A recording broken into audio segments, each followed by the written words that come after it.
The whole goal of the 88th birthday is to let the soldiers understand their history. Let them understand where they came from. Let them understand the sacrifices of the soldiers that have gone before them, that they're now a part of the history of. Be proud of that, be proud of the patch, understand it. Army Reserve is what I then went to after active duty in Vietnam, and to me it was extremely important that the reserve components actually exist. And the other piece is to bring in the community, because the majority of the people who live in the community have no connection or contact with soldiers or any of the military service. To let them know the history of our division and to just build that bond with the people that we are in the community with. Trying to make it interactive so that the soldiers and the people in the community can live the history.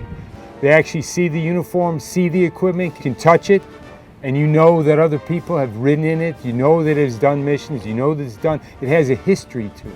It really shows how community can be a part of what our organization is.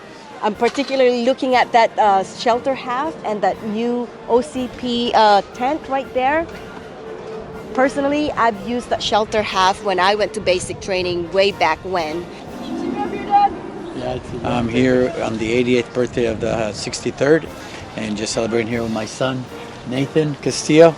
He's 11 years old and loves history, so it's been a great experience for him today.